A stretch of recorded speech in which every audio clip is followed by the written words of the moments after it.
Yeah, I've seen Reanimator before. I mean, it's been a couple of years, honestly. I remember liking it a lot. I mean, my parents, yeah, they let me watch it when I was a kid. I mean, it wasn't that bad. The violence was pretty comical, to be honest. Cartoonish might be a better word. I don't think I remember that scene from it. I mean, don't get me wrong. I definitely remember the old decapitation thing, but do you think they could get away with doing that to the head? I don't know if you say so. I mean, all I remember was that the villain was like trying to use the head to, get the cartoons from that Walt Disney clone or something. What movie are you talking about?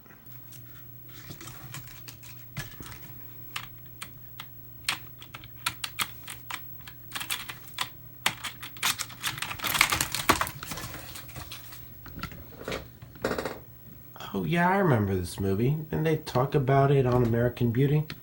Oh, what movie am I thinking of?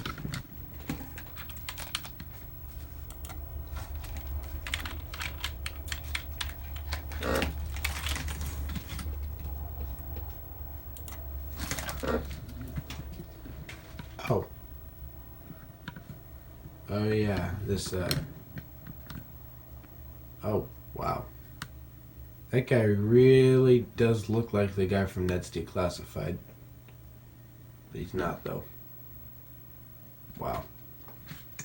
Reanimated is the story of a 12-year-old boy who undergoes a traumatic event and experiences severe audiovisual hallucinations. Jimmy lives in a bizarro world where bizarre things are commonplace.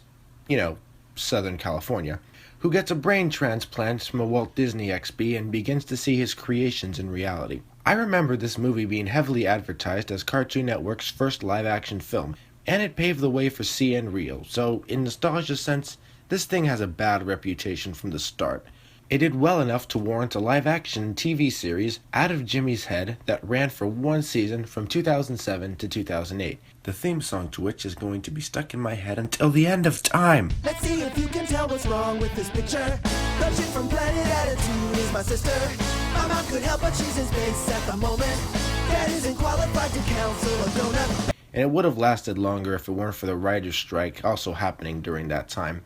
Both the movie and the show did the Roger Rabbit thing of blending live action and animation, only it did it using Flash. Strangely enough, the premise would be replicated, sort of, with Kirby Buckets, a Disney XD show that premiered in 2014, about an aspiring cartoonist who interacts with his own creations, played by a miniature Christopher Titus. I have not seen it, nor have I ever been aware of its existence until I was writing this review, but I will say that it appears to be a lot more well received than Out of Jimmy's Head. Despite marking the beginning of arguably the most infamous point in Cartoon Network's history, I remember watching this movie over and over again thanks to the magic of VHS tapes. Yeah, and also reruns. The idea of a kid who was about my age seeing cartoons in his head was super cool to me. I loved cartoons at that age, so I ate that up. And even as CNReal crept up on us and everyone started blaming this movie and the show for the cause of it, I still stood by that this movie was good. I mean, I liked Roger Rabbit, I liked Looney Tunes back in action, I liked the concept, I thought the movie was funny. Years later, it surprised me to find out that this thing was so hated. So with my distinct experience as a 20-year-old loser, I'm going to take a second look at this movie that I adored as a child. Is nostalgia clouding my judgment, or just a bunch of anti-CNReal sentiment flowing onto an innocent project? Let's find out together in this review of the Cartoon Network original movie, Reanimated. This movie starts off with the main character's dad, named Dad, watching cartoons in the living room and eating cereal. Hey, tag your NSFW. And Jimmy wants to get to school early, but his dad is being an idiot like dads are wont to do in these kinds of mediums. The dad jokes that his sugar is so seriously his hands are shaking. Do you expect kids to get a diabetes joke? I mean, I didn't, but hell, I was a stupid kid. There's a lot of stuff I'm sure I didn't pick on. And if that joke was for the adults, look, you lost that demographic 3 seconds into this movie. I'm sorry. His mom is an astronaut, and his sister is an alien. Just to let you know, it's gonna be one of those shows. The next scene has the dad still not ready for school. My god, this trope is so tired. Where's the mysterious Mr. Enter when you need him? Yeah, also, who's that girl in the background in that picture frame? She doesn't look like the mother. I mean, for one, she's pretty young, and we never see her in this movie outside of her astronaut suit. Does Jimmy have a dead sibling? I would believe that. The dad drops Jimmy off at school and has dogs with him for some reason. We don't really know why. And we get a premium vintage 2005 pop rock song. Ah, have they aged well. Here, Jimmy runs into his crush and love interest, Robin. And look, I don't want to pick on a child actor with 4 titles to her name, but I'm totally going to. Robin sounds like Kim Kardashian and Barry Gibb somehow merged entities, then took lithium and read the Wikipedia article on romantic comedy, and then that recording was sped up and set on fire. Doubleday often referred to Sonny as his least favorite son, though he was an only child. In fact, the only mention of Sonny in Milt's autobiography was, quote, "That little booger creeps me out." Help! Help! Help! Somebody help me! Look, I don't mean to pick on vocal fry. I know it's mostly involuntary, but it is a little and most of these actors aren't that good for the record, but this was by far the most distracting. I don't know if Eunice Cho is still doing things. She seems to have disappeared off the face of the earth, but there is a Eunice Cho on Twitter, who is a lawyer for the Southern Poverty Law Center. I don't know if that's the same Eunice Cho. I kind of doubt it, but if it is, then good for her. She's doing wonderful things that I would really like to do someday. Her quote-unquote official Facebook page is pretty barren. There are some photos tagged 2012 in some church, but again, I don't think that's her. Huh, I wonder where she is. Jimmy, I think you know why I called you in here today. No, actually I don't, Dad. I'm not Dad here. I'm Mr. Roberts. His dad is the principal. So Jimmy's best friend is this awkward kid, Craig. Watch, he turns out to be a giant asshole. And he wants an in with the popular kids.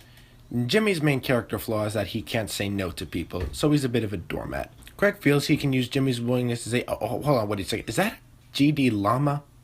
Why is there a llama there? Are they gonna dissect him? Is he a student? He's not even wearing clothes. What are the rules of this universe that allow a llama to just be in there on a test day?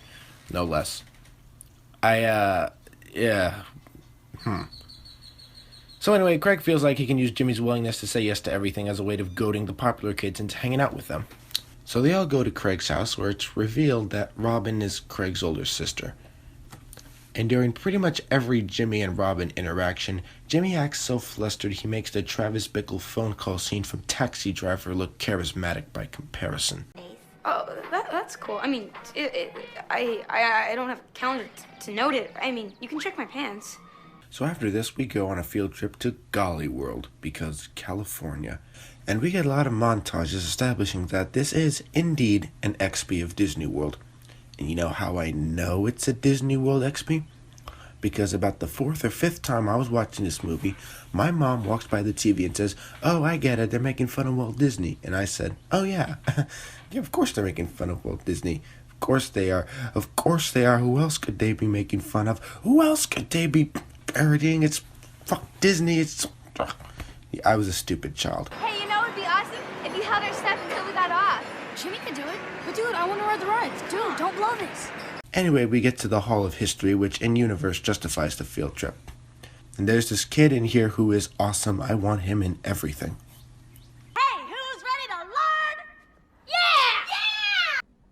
Yeah!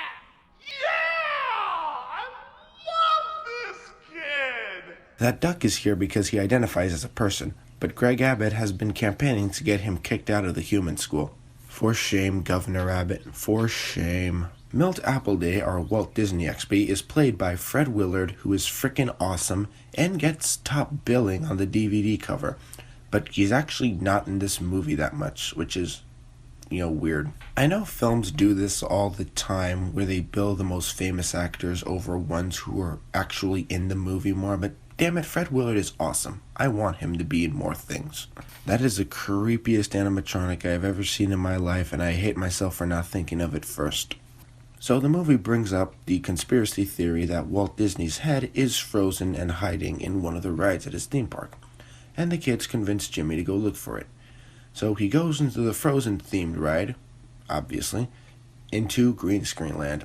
It is here that he meets the antagonist of this movie, Jesse Hughes. This character is Sonny, and he's played by comedian Matt Knutson, and like a lot of villains in these kinds of movies, he is deliciously over the top. I love this guy. He kind of reminds me of Tom Kenny whenever he does these live-action roles. I was surprised to find out he hasn't been in much. He's a stand-up comedian. I've seen some of his stand-up, and he's okay. I'd like to start tonight, if I could, with a little relationship advice for all you fellas out there. Guys, if your special lady ever asks you if you will stay with her if she's in a debilitating accident,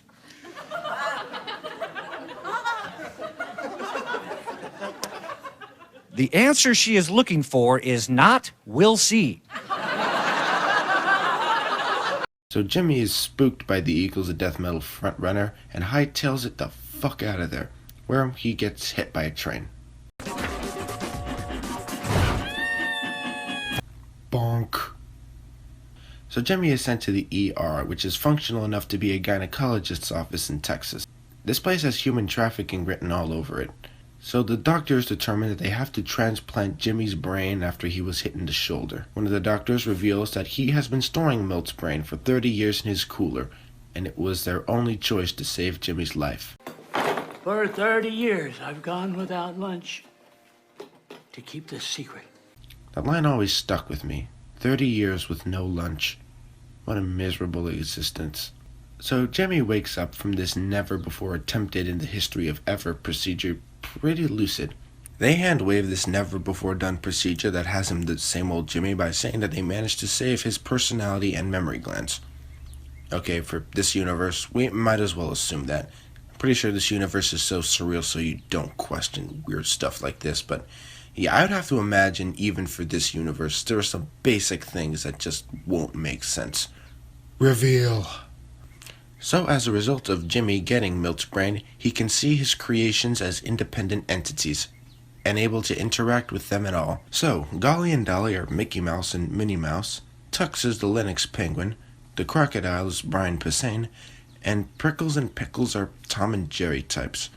You know, Cartoon Network, to my understanding, they actually own the rights to Tom and Jerry, so they could have probably used their image if they wanted to. Would have been better than the 80s cartoon anyway. I guess it's good to be consistent within your own universe, and Tom and Jerry wasn't a Disney creation anyway. But speaking of things that Walt Disney didn't create, Hanna-Barbera cartoons. Jimmy interacts with the cartoons as if they were real, despite the fact that they do only exist in his head and are clearly not real, and this is something that we're pretty sure Jimmy understands. So Jimmy is clearly having audiovisual hallucinations, maybe even schizophrenia, and at no point does this movie even remotely suggest that he should go to the therapist because of his new brain transplant. Probably for the best. Knowing this universe, his therapist is probably a furry meth head or something.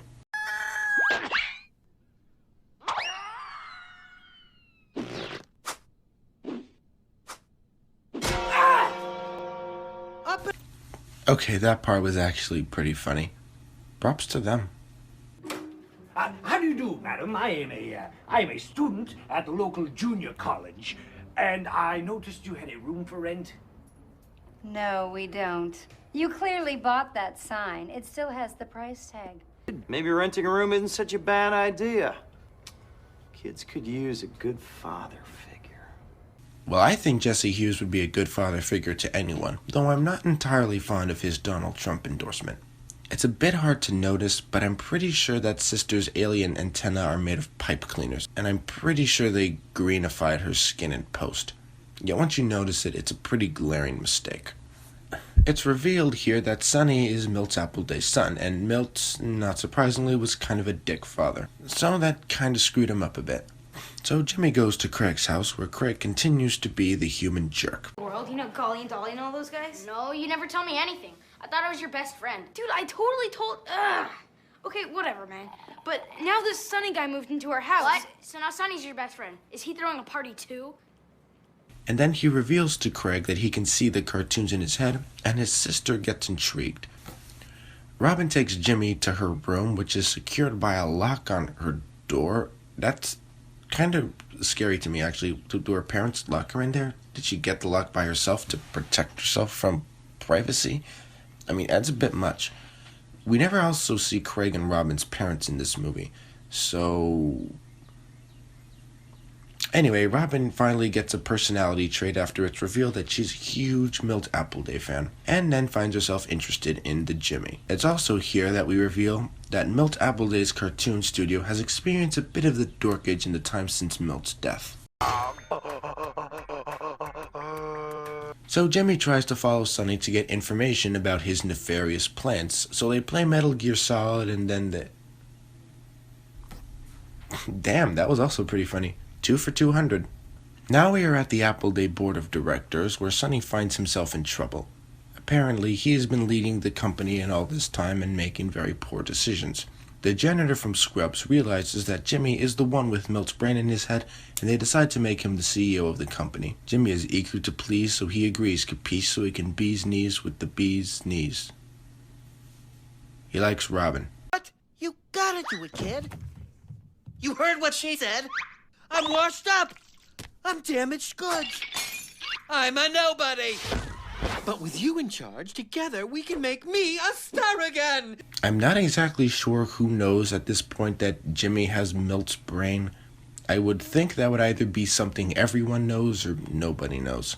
If they do, I think the board of directors should have looked into him sooner. There has to be some in-universe version of the New York Post telling this weird-ass story. The alien sister and Sonny antagonize each other for pretty much the entire movie. That alien sister just doesn't get good villainy. That bag of money is named Mittens, by the way, and I'm pretty sure they're dating. Yeah, I don't like where this scene is going. One way or another, someone's ending up in prison. So with Jimmy's newfound status as CEO of a major company, we get a music montage to the movie's theme song, K-I-T, I'll keep in touch, yeah.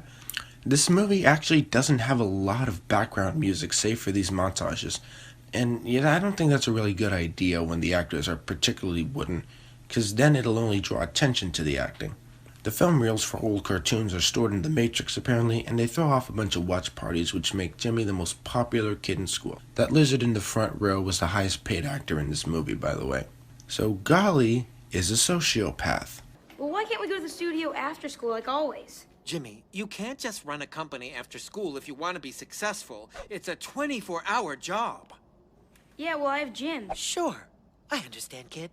Instead of helping salvage my shattered reputation, which is the only thing I've ever asked of you, you should go play kickball, which you're not even going to pursue professionally.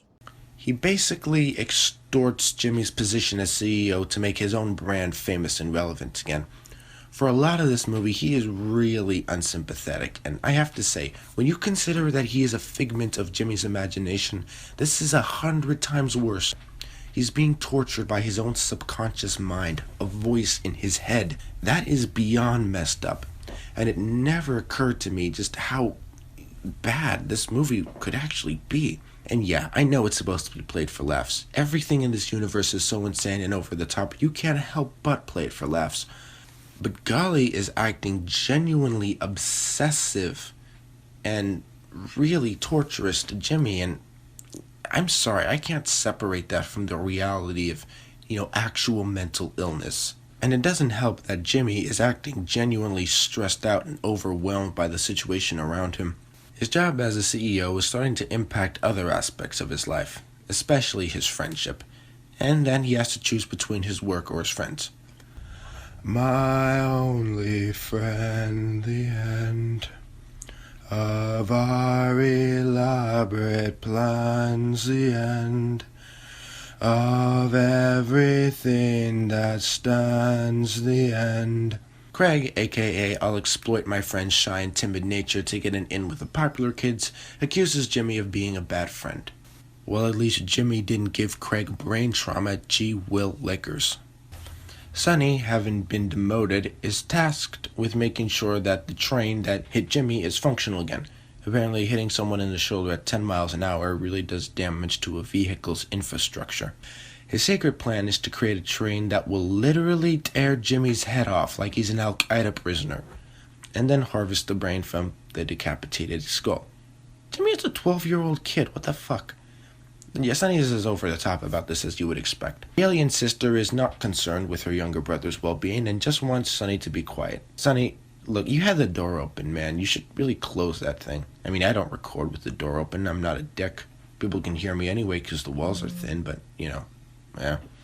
Jimmy experiences a conflict when the day of his big TV premiere is the same day as his friend Craig's birthday party. He is told this by Golly, which is weird considering they share a brain. He should know about these things. To be completely fair, Craig does seem to realize that Jimmy is the only person who was willing to put up with him, but, that doesn't excuse him for not wanting to improve his own character. Is that self-awareness supposed to garner sympathy for him? I'm sorry, I still don't have a lot of it. Jimmy ultimately decides to go to the TV premiere and then has a bit of a confrontational experience with Robin. He then leaves dejected to go do his big television event. It's at this point that Robin sees Sonny sneaking out of his room with his plan after he was grounded by the alien sister for not taking out the trash. My god, this movie is weird. Sonny reveals his plan to Robin like he's a Bond villain and then flashes her to make her forget about everything. His stomach hair is very hypnotic. And Craig didn't plan for his grandparents' checkers night. First of all, checkers sucks, chess is awesome. Okay, that's it. It's the Yeah Kid. Oh my god, yeah, yes. Absolutely, yes. I love that Yeah Kid. I want him in everything. Make him the president. Make him the president and the speaker and the House vice. No. Make him more powerful than the president. Make him the Pope. Yes, he's got to be. Actually, no. That is a terrible idea. Do not make him the Pope. Repeat, do not make him the Pope. Keep him away from those people. You need to make him UN Secretary General instead of no. You got to make him the most powerful person on Earth. Hell 9000. Jimmy is feeling miserable at the event because conflict and the demons inside his head continue to push him into a self-destructive direction. This is what you always hope for. All I ever wanted. I don't care what you want! I made you who you are! And you're gonna go on TV and make me a big star again! You can't say no to me!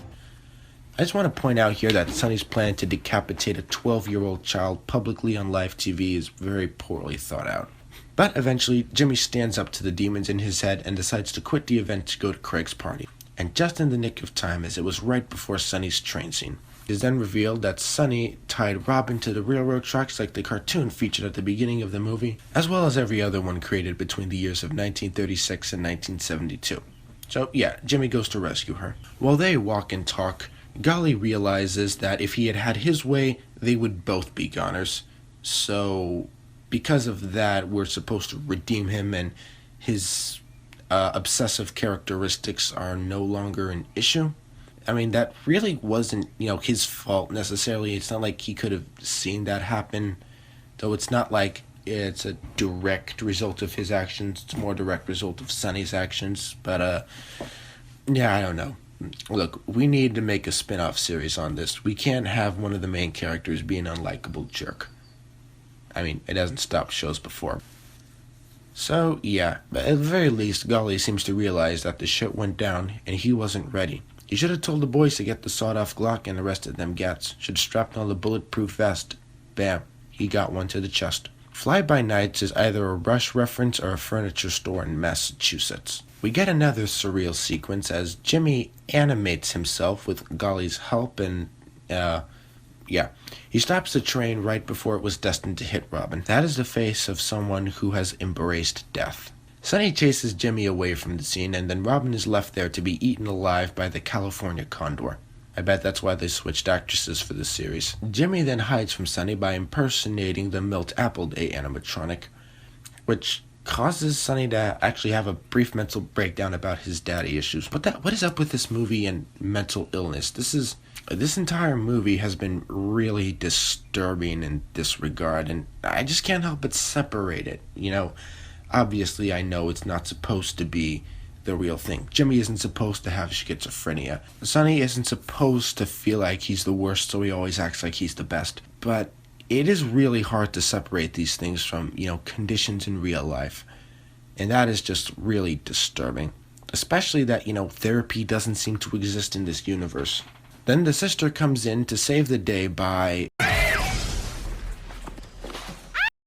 killing a motherfucker, apparently. Wow, my god, should she always do that? I mean, where were you when we were trying to kill Fidel? I mean, wow. God damn. The sister is pretty nonchalant about murdering a guy, and then eventually decides to take her own life, to forever wander the cosmos from whence she came. Jimmy and Robin make it back to Craig's party, with most of their events having been broadcast on the live TV. Despite all this insanity, the cool kids call Jimmy lame for some reason, and then they all leave the party. Someone call Adam Reeks because we have a herd mentality going on here. 3 people got that joke and none of them listened to the show. Anyway, with the party being empty, a slow song comes on, and Jimmy gets the chance to slow dance with the girl of his infatuation. The cartoons themselves also slow dance in the background, in a surprisingly grounded scene considering what the hell else this movie has been. And then the credits start to roll. But before the end of the movie, we get a stinger where apparently the dad has decided to be a little bit more mature. Apparently Sonny and the alien sister did not die. I guess that was a teleportation thing. Would have been nice if that was a little more clear. I was traumatized as a child. GD. Anyway, Sonny appears to have accepted his new adopted family, even though he's constantly trying to kill his stepbrother. Yeah, I've seen families more dysfunctional than that. And that is the end of the movie. So that was Reanimated in all its cheesy glory. So what do I think? Was it good bad or just bad? Honestly, I think it's on the worse end of a good bad movie. The movie is pretty dull in sections where it shouldn't have to be. The lack of background music doesn't give the strange dialogue much to play off of, so it just ends up being kind of weird without really being manic enough to catch one's attention. So yeah, it is surprisingly boring given the concept, but I do think that this movie is definitely weird enough to make it may not be up there with The Room, but if you're looking for a piece of prime mid-2000s children's era entertainment, you could do a lot worse than Reanimated. So what do you think of the movie? Do you hate CNReal? Do you hate me for bringing this up? Comment and let me know what you think. 1 subscribe is 1 pair of sunglasses. Like the video and spam all your friends with the link to it until I'm more powerful than the Church of Scientology. Guess that's all. Bye. Could help but she's his base at the moment. Dad isn't qualified to counsel a donut. Bam, I didn't see that train. Now I've got cartoons coming out of my brain. No one can see them, so it's hard to explain it. I'll keep my head when there's a freak trying to claim it. Till then, if I can make some new friends and not go off the deep end, I'm glad I'm out of my head. Ponder that sentence for a moment and realize what you've done to get yourself into this point in your life.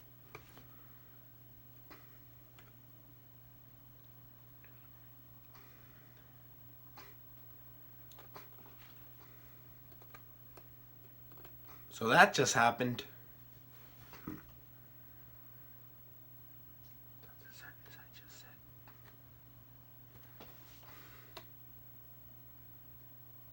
My God, this movie is weird. My God, this movie is weird.